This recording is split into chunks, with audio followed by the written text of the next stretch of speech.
Good afternoon.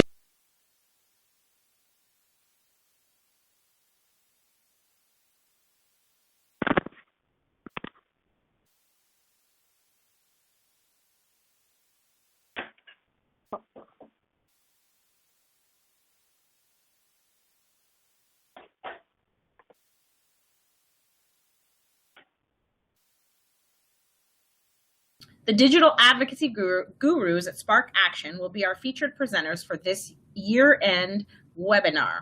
Building on their previous social media strategies 101 webinar, they're going to share some prompts for organizations and coalitions of all sizes to identify and hone your campaign goals for policy change, public awareness, and educating legislators about your issues with an integrated communications plan, using examples from real campaigns, research, and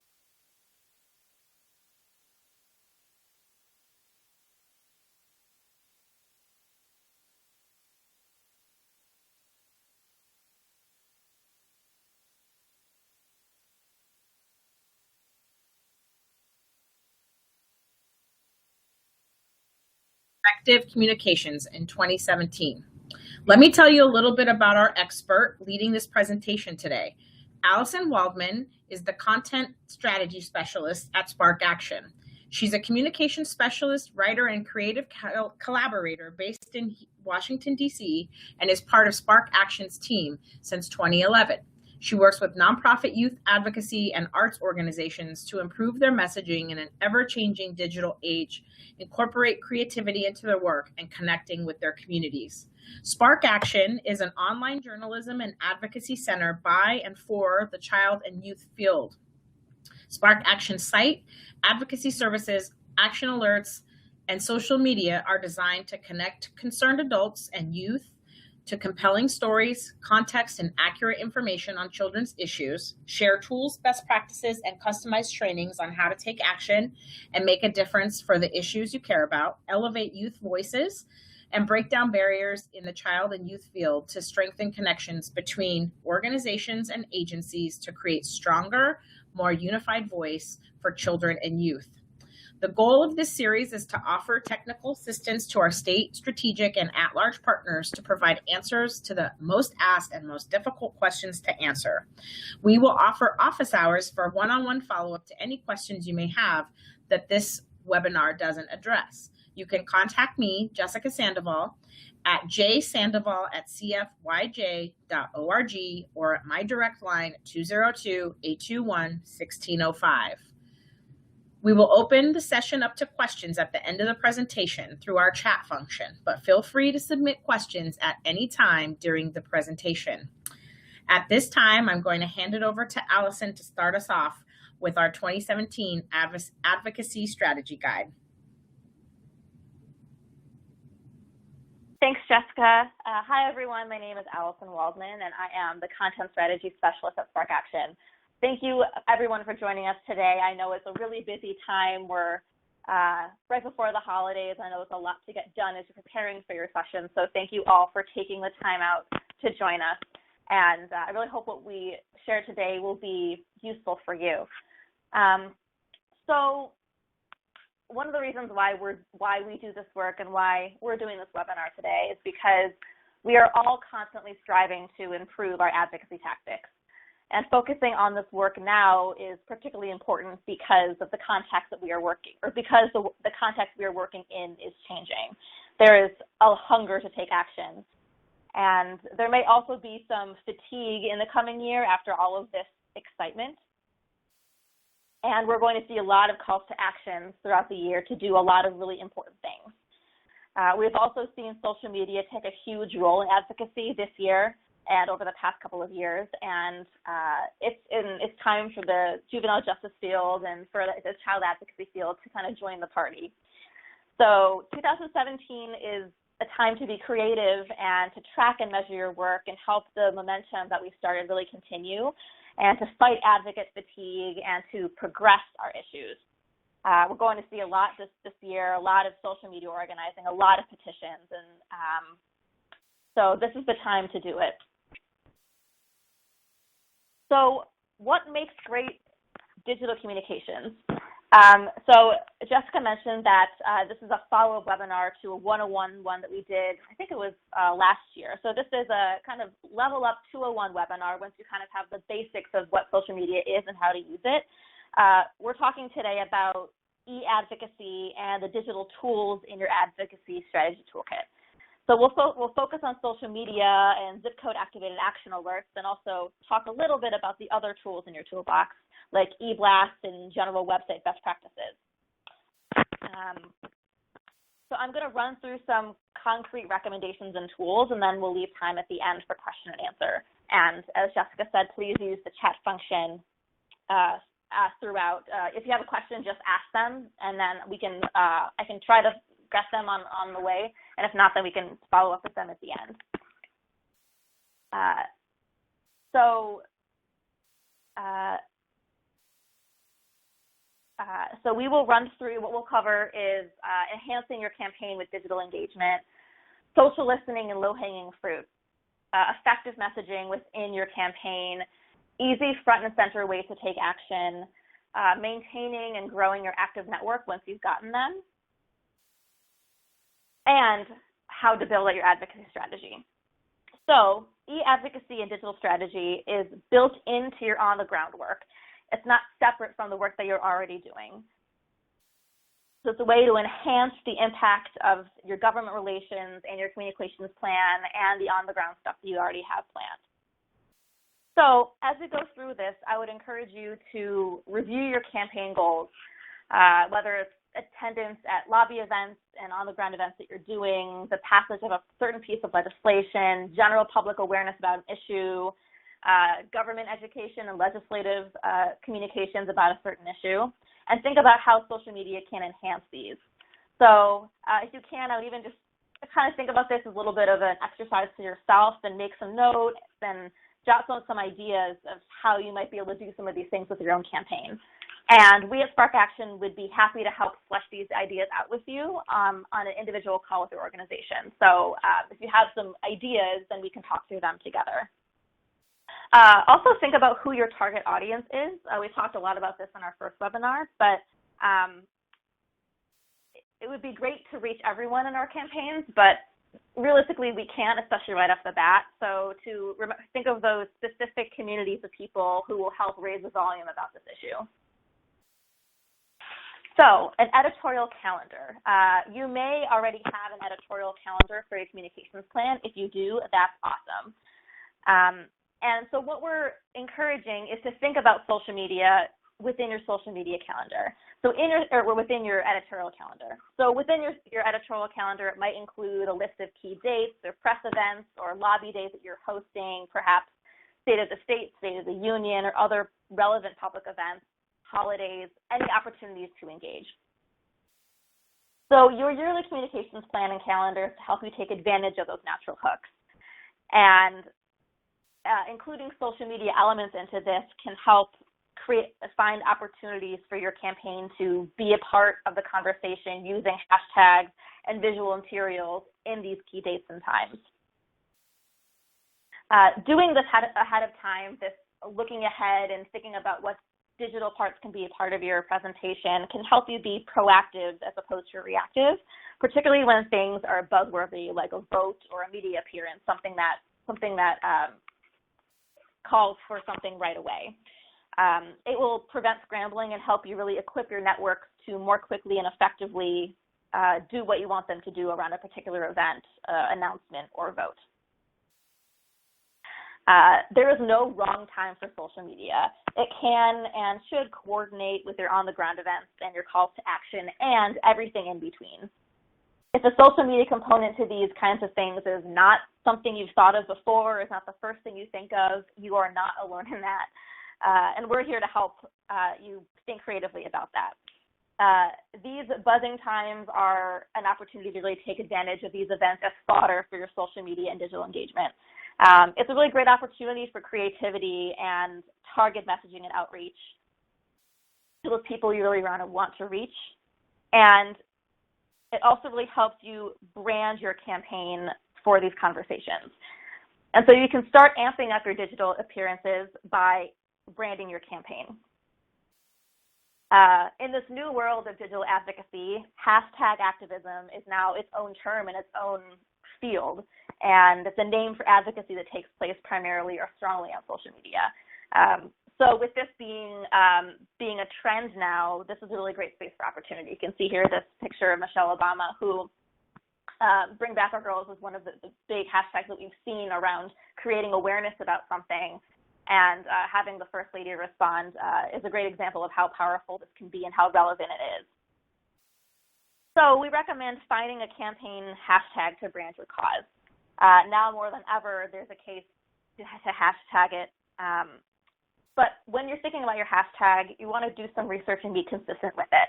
And there's a lesson in this in the Raise the Age campaign in New York, which has been underway for a long time, and we did some work with them in the past year. I'm not sure if any New York folks are on the line. If they are, hi. So in New York for the Raise the Age campaign, was a big coalition of over 50 organizations that were doing this work. So it's a really big group of people with slightly different messaging, but overall a general consistent call to action. And in this case, there was an inconsistency with hashtags. Some folks in the campaign were using hashtag Raise the Age, and others were using hashtag Raise the Age New York. To help keep the messaging clear and create a comprehensive conversation, it was time to consolidate, and it was a consensus of the campaign to go with Raise the Age New York. And there were two reasons why it shifted to that one. One was we did do a little bit of research, and we learned that hashtag Raise the Age was also used for other campaigns that were not related to Raise the Age. We saw it being used around raising the age of tobacco, being able to buy tobacco. So obviously, that wasn't something that was specific to what we were asking. The second reason is that using NY at the end, Raise the Age New York, is that it not only branded it to their campaign name, which was Raise the Age New York, but also related the conversation into other conversations that are happening in other states around Raise the Age efforts. We saw Louisiana using hashtag Raise the Age LA, and Michigan using Raise the Age MI. And so this connected the activities in New York online to the relevant ones across the field, which showed how much movement there is around the Raise the Age, yet also helped identify the New York ones as their own. Some folks may choose to use an already active hashtag, which is fine, but definitely just do your research first and ensure that the hashtag has a life of its own with its own specific purpose that is relevant to what you want to do. So once you have this hashtag, you want to equip everyone to use it at every opportunity that you are engaging the public or legislators. One example is from the Raise the Age New York campaign. A group called Families Together and some other partners had a lobby day on Mother's Day. And this is an example of two things. This is an example of using their hashtag in all of their the outreach, but also using other active hashtags in addition to your own. There are lots of ones in the field, like hashtag criminal justice, but something that can help add your campaign within the conversations that are already happening. So here's this example. They had a lobby day on Mother's Day, and that lobby day focused on the stories and testimonies of mothers and grandmothers of youth who are in the criminal justice system in New York. So one of the ways that the Mother's Day Lobby Day materials, and one of the reasons that it was possible, was the use of an editorial calendar with online elements and creative thinking that really looked ahead and saw that Mother's Day was an opportunity to join a conversation. You can also see here they used hashtag Mother's Day because that's what people were talking about, and it just brought it together and created some context. There were some other ones that used hashtag NYMoms, which was an active hashtag among moms in New York. So you want your hashtag to be sprinkled heavily in all of your materials, and this ranges from leave behinds that you leave with your legislators to websites to packets that you hand out at events.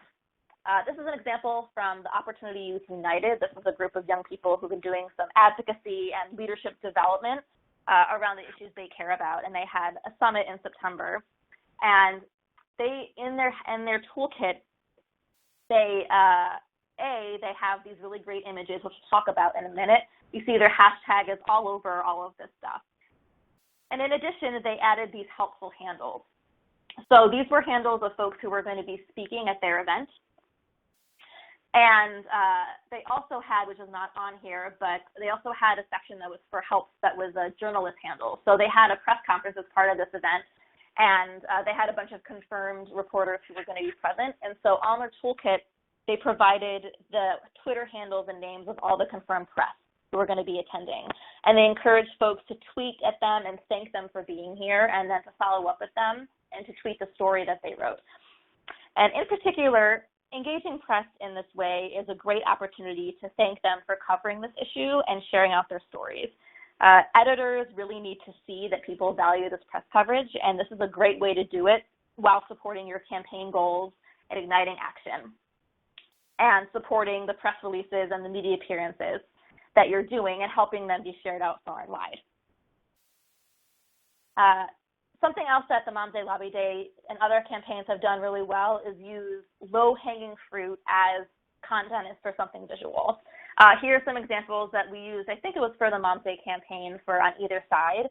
These are photos of youth impacted by the system whose families were speaking out.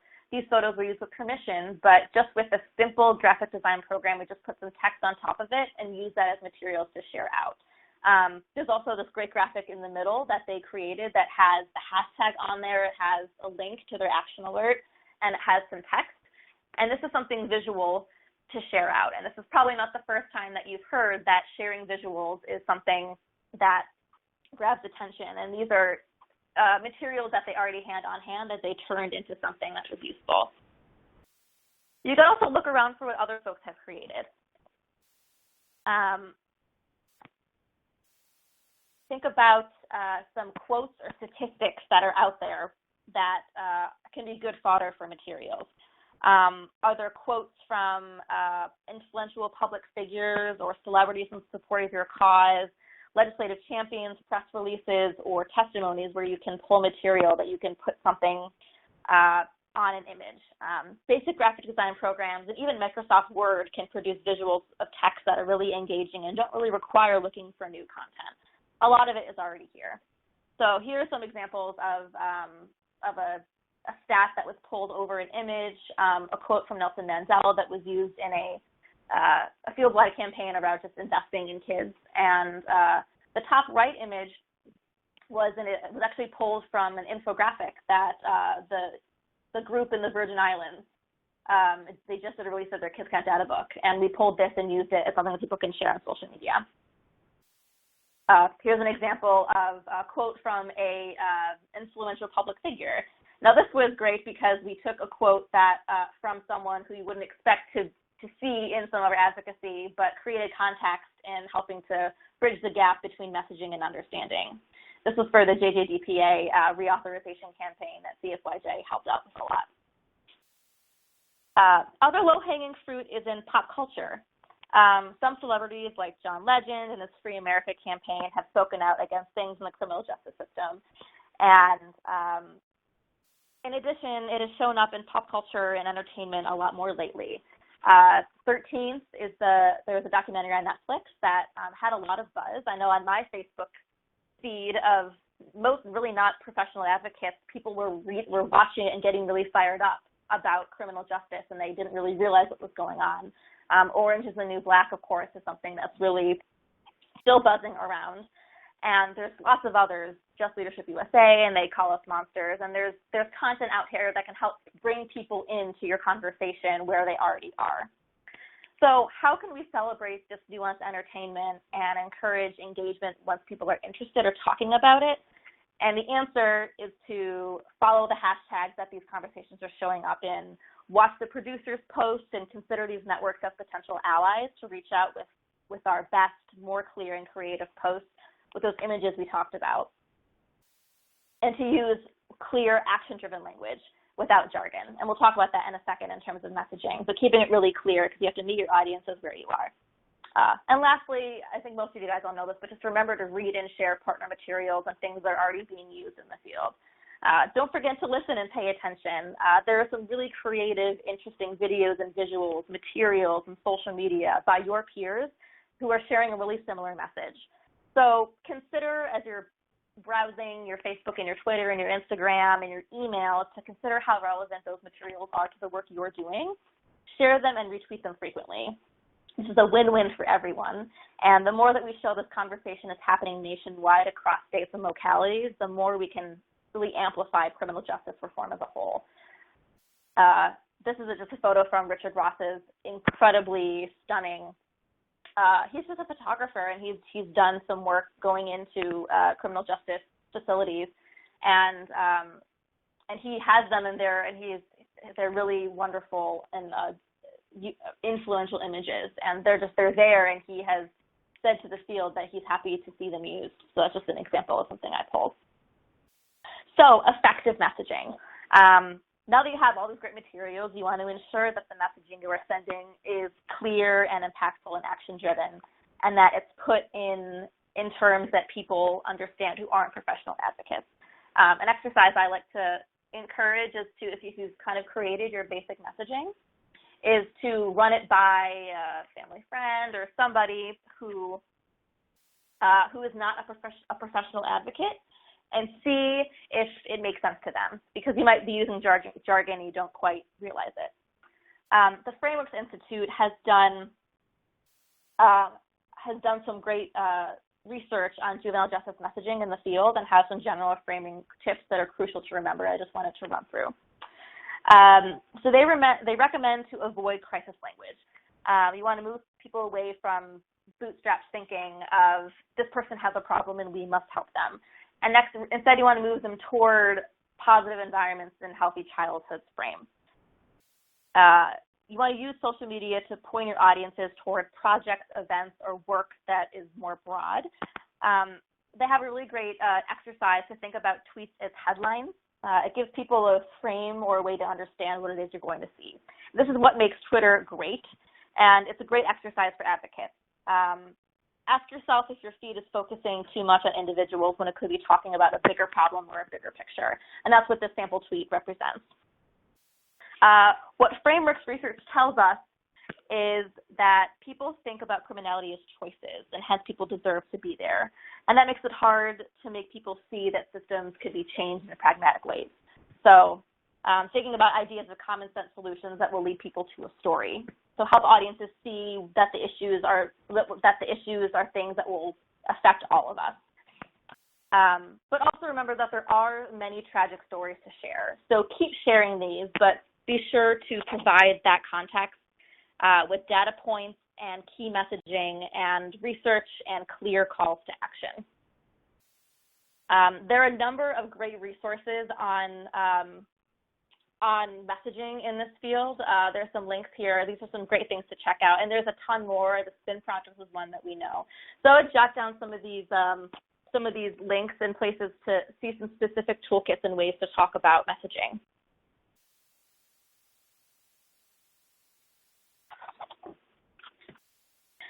So now to that call of action.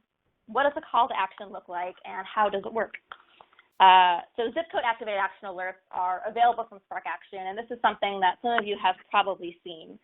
They are offered through a number of systems, through CapWiz, which is now CQ Engage, which is the system that SparkAction uses, and it is available through us for any of you to use. So Salsa and Democracy in Action, Action Kit, and Nation Builder. And action alerts help build out an easy 3-click way for people to direct tweet, email, and make a call directly to the legislator without having them to research contact information or do any of that other extra steps. All they do is put in their zip code and the system finds the target. The system that we use allows an alert that can send a direct tweet, one that can send an email, and one that can give people a script to make a call directly to the committee or to the full House or legislative group that has impact. This is just a quick example of how a tweet alert works. It basically, their system has a database of all of the handles, the official Twitter handles of all the legislators, all the way from the federal, all the way down to county commissions, city councils, and school boards. And this is an example from the JJDPA campaign over the past year. And the way it works is you put in, as an activist, you put in your zip code and it automatically gives you the Twitter handle of the person you're trying to reach. And here we gave a sample tweet of something people can tweet. It's connected to your Twitter account, so you would tweet it out from your Twitter account. But this alert and all of the other alerts, like the writing the email one and the call one, are all customizable. And there's guidance here, but it's always encouraged for you to add your own message. It's also important to put all of these action pieces front and center on your website, on all of your materials, along with your hashtag. You're getting people all fired up about these issues with your great messaging and your awesome images and your really interesting posts, and then make sure that it's always followed up with that piece of action, because that's what really gets done what we need to get done. So a little bit on the customization. For any kind of action where people are contacting their legislators directly, customization is key. It gives folks guidance and talking points. It really encourages them to tell their own story and identify themselves as a constituent who really cares about this and why. Identifying themselves as a constituent is really important. It's one of the key things that the Congressional Management Foundation has done in their really excellent research. They do surveys of Hill staffers about social media and constituent communications and basically what gets through the door. And this quote here, I think really says it well. This is from their most recent piece of research. In order for members to arrive at a position on a policy matter, they seek to study the impact legislation will have on their state or district first and on the country second. And that legislative research is mostly from a theoretical, budgetary, political, or academic perspective, however. So one of the best ways for them to get an accurate and complete understanding of how a measure will affect the man on the street is to hear from constituents. Representatives or senators will sometimes retell these personal stories on the House or Senate floor in a town or in town hall meetings with the person's permission to help persuade others on the issue. So hearing that directly from the source makes a huge difference, and I know there are a few examples of we've heard that happening in the criminal justice field, and it's crucial. So customizing, here's what the Congressional Management Foundation says. That 100 form letters have less direct value than a single thoughtful letter generated by a constituent of a member's district. This is just a graph showing how much influence that can have. So a note on petitions and form letters, they are not bad. In a pinch, they can still be really useful and are the easiest ways for people to engage. But there's going to be a ton of them now, especially this coming year. And research indicates that while huge petitions can have an impact, due to their ease, they aren't nearly as effective as personalized letters or calls influencing legislators. That's really the sticky info that people like. And if you're interested in this research, we can send links over to this stuff in a follow-up. It's really interesting what they have learned through this research, and they've done this research every few years. They go and they talk to the Hill. So consistency is key for all of the stuff that you're putting out. So now you have this great package of awesome materials, and now you need to send it out more than once. It will take a little bit of diligence and patience to get your network to fill out an alert, especially if you've never asked them to do so. So for those of you who are new to asking for direct action, or those who have been doing it for a while, the best way to do it is to keep a steady drumbeat and to set up expectations and train your advocates, so to speak, to take action. Your advocate audiences really need time to adjust and build confidence in taking action and speaking up. And the best way to do that is to give them lots of opportunities to do so, which are frequent alerts with that guidance of how to fill them out and reasons to do so, which is stories and news to respond to and content. Something that we spoke with Marcy, who is the CEO of the Campaign for Youth Justice, who I don't know if she's on the call today, but we've spoken with her a lot, and something that she learned and shared about the JDPA campaign is that they saw a lot of momentum, and a big lesson and something that they learned was because they really got their advocates in the habit of filling something out when they got their call. Whether it was a tweet or an email or a letter, they were sending out these calls of action so frequently that it just became regular practice for those engage people on their list to do something. The Congressional Management Foundation also says this. They say, consider when a lawmaker will make a statement at a committee hearing or introduce a bill. They must also train and prepare their network before they need them. So in the same vein, by encouraging supporters to build social media relationships with Congress as an ongoing practice, then citizens and organizations will be in the position to offer comments and feedback and reaction when it's most relevant. So this photo I just pulled up here is an example from the New York Campaign for Alternatives to Isolated Confinement. If any of you guys from that campaign are on the call, I'd love to know, because we think this is a great example of consistency. So since isolated confinement means 23 hours per day in a cell with only 1 hour of recreation, the campaign holds a day of action on the 23rd of every month all year long, whether they're in active session or not. So for those worried about network fatigue, they've actually found that the opposite happens. People expect information and ways to act each month. So these are in-person actions around the state. This is a picture from one of them, but you can see how the same would be true for digital engagement, especially those who get regular contact and communications from you. So this is a great example both of creativity and also consistency. And there are some great free tools out there that are easy to use that can help you be consistent by scheduling your posts ahead of time. If you have them all written out, you can just schedule them to go out every Monday, every Tuesday, or every day. And we talked about these a little bit in our 101 webinar, but if you have questions about how to use these, please let us know. So what's the proof that all this social media and digital engagement is worth it? This is what Congressional Management Foundation says. It really does not take a whole lot of actual pieces of action often for something to make a difference. The CMS says that 30 or fewer similar comments about something can make a difference and make them pay attention. For one of the JDDPA campaign actions, we had around 30 calls to an office that basically shut down the office. We recently spoke with the Maine Alliance for Children, who's based in Maine, as a Kids Count member, and they recently did an action around a fingerprinting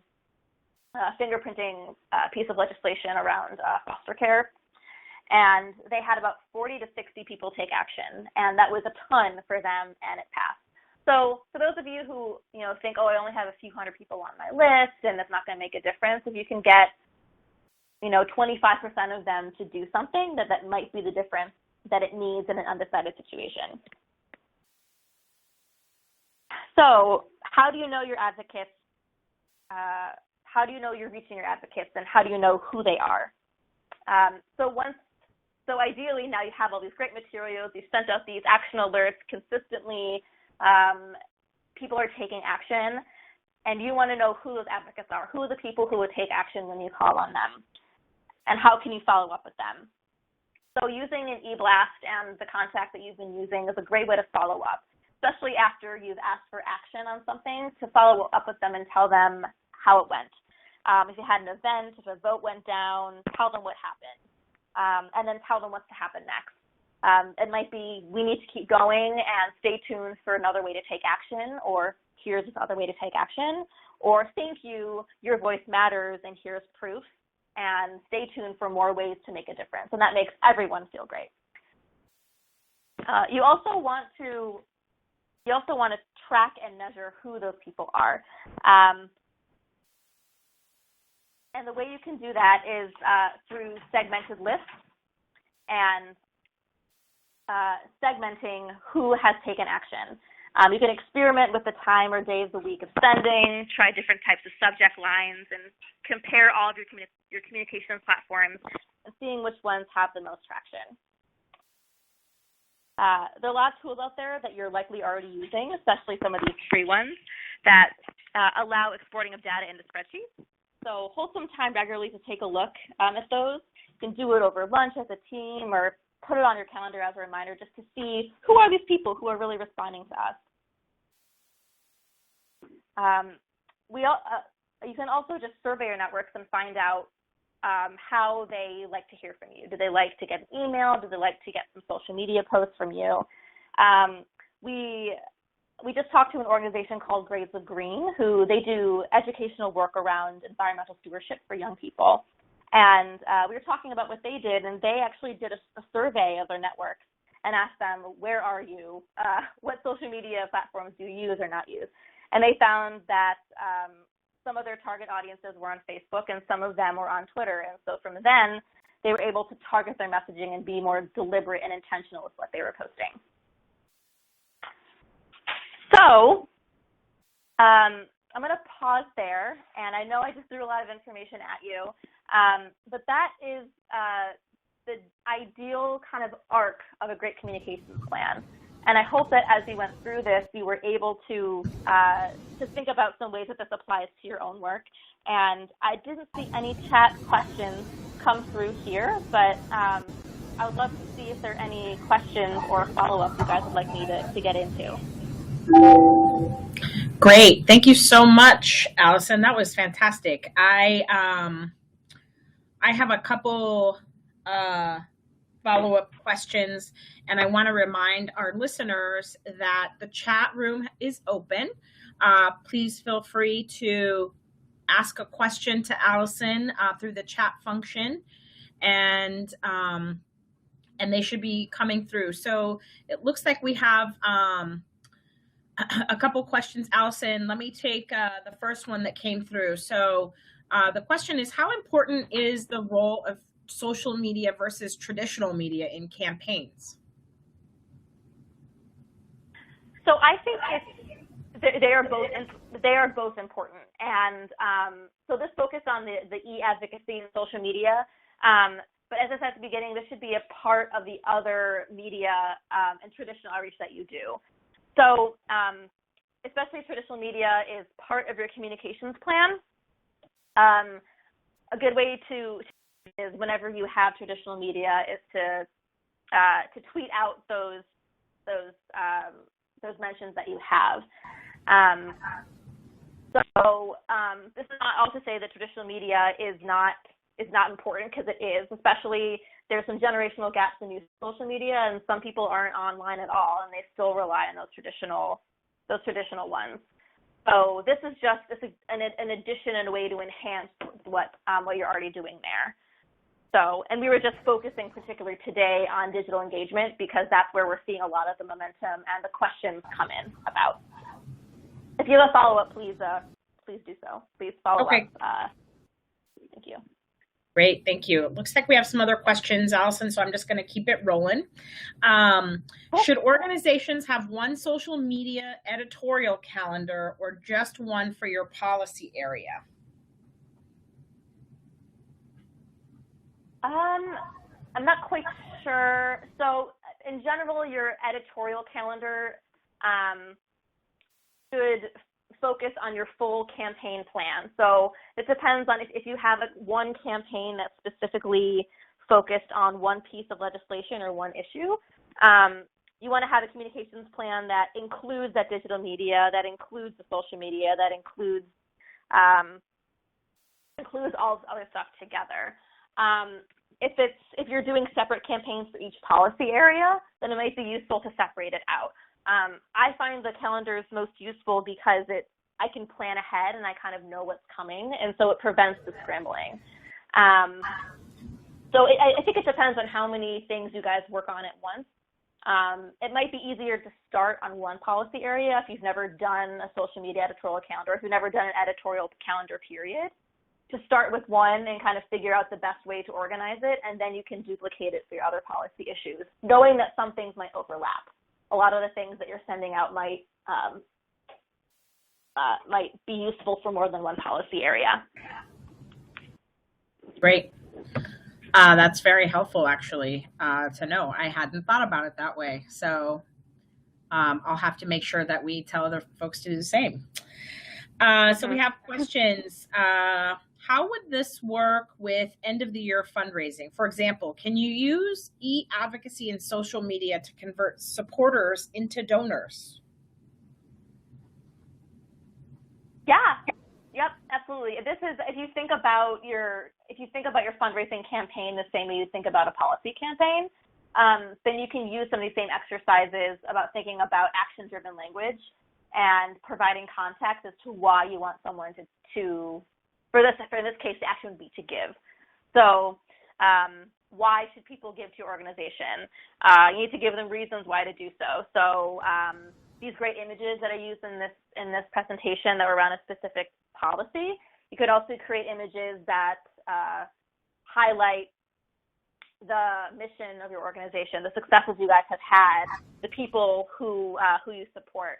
Talk a little bit about capturing those stories of advocates who are speaking out, people who are making testimonies, people who are speaking at press events.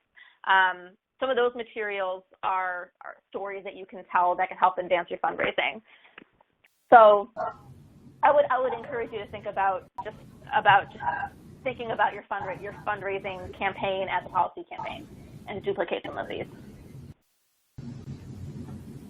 Thanks, Allison.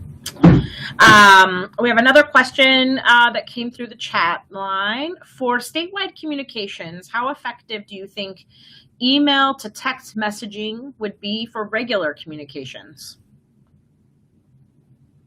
I'm not quite sure. I don't quite understand the question. It looks like Marcus, this came from you. Marcus, if you can send a follow-up, I'm not quite sure what you mean, but email to text messaging. Do you mean, maybe you mean adding text messaging as a way to reach out to your advocates versus having that replace the email that you're doing? I think it's a replacement. Yeah, I think it's a replacement. We're getting a lot of those same questions around since like if I look at my phone right now, I have 0 unread text messages, but I have 3,717 unread emails.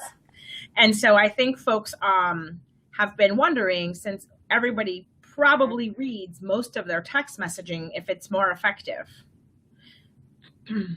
Yeah, probably. I'm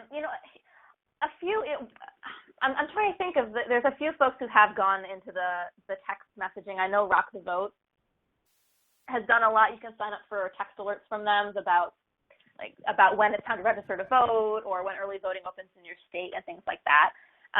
To be honest, we haven't done a ton with text messaging, but I honestly think, just as Jessica said, I think that is kind of the next thing. Kind of this combination of email and text message are going to be this new way that we reach out to each other. Right now, they're kind of separate. I think the biggest challenge with the text message thing is technically it's a little bit complicated, and the software that allows that is not as accessible, and it's probably expensive. And the great thing about where we are with social media right now is that it's really, and with email too, like everyone's doing it, and so there's so many options and cost-effective ways to do it. I would be really interested, Marcus, what you guys have thought about in that. And I think, but I also think that as you are thinking about it, one thing I would suggest would be to think about some of those frameworks tips about messaging, and thinking about how to, if you are sending text messages, you want them to really pack a punch. So to make sure that if you're putting in the time and the money and you're investing in the energy in that, is that you really give someone something to do. Have it be a kind of a perfect package of something that, conjures up emotion, something that gives them context, and something that gives them something to do. And that's a quick reminder, a little bit off topic, is Marcus, have anyone have heard of Quartz? QUARTZ. It's an app. It's an app that is basically a news app, and instead of signing on to your New York Times app or going onto your desktop and going to New York Times, it basically gives you little news headlines like a text message conversation. You basically have a text message conversation with a robot, and they give you a headline in a text that's really short, and you can either either press one button to say, tell me more, or another button that says next. So I find it really cool for my little news tidbits in the morning, but this is maybe think about, maybe there's a way to bring in some advocacy things about that to get little updates about, especially something urgent. So thank you for bringing that up, and I'd love to see what ideas you or anyone else has on that. And it's a free app, by the way. So Jessica just put it in the chat. So even just to see how it works, you can take a look. That's great. So it's 2:45. We're just at the end of our time here. If there are any last questions, please ask now, or we will start to close this down. Allison, any final words or anything you want to sign us off with? No, I mean, just thank you all. These are really great questions. I'm really excited to hear even just any few questions we got about text messaging and fundraising, that you guys are already thinking creatively about how this can extend into what you're already doing. So I leave you with the hopes that you feel confident and excited about this, and to remember that you're not reinventing the wheel, that everything that you need to do this is already there. It's just about shifting a little bit and opening up your eyesight a little bit and seeing where it is. And we can send some of those resources I mentioned in the follow-up, and then up on the slide right now is the contact information for myself and my two awesome colleagues at SparkAction, who would be happy to chat with you about your particular goals for 2017 and beyond. Thank you so much, Allison. So I just want to say in closing to thank you, Allison, and all of the participants today for such a rich and robust conversation about social media. Remember, you all can reach out for any assistance about this topic, or if you want to drill down more or have specific needs that weren't addressed by today's presentation. Again, I can be reached at jsandoval@cfyj.org, or at my direct line at 202-821-1605. And for all of us here at the campaign, this is our end of the year webinar, and we just want to thank everyone out there for your support over the last year, for participating in these webinars. And I hope everyone has added tools to their toolbox and will continue to offer great content and new thinking in 2017. Thanks, everyone. Thank you so much, Jessica. Take care, everyone. Happy holidays.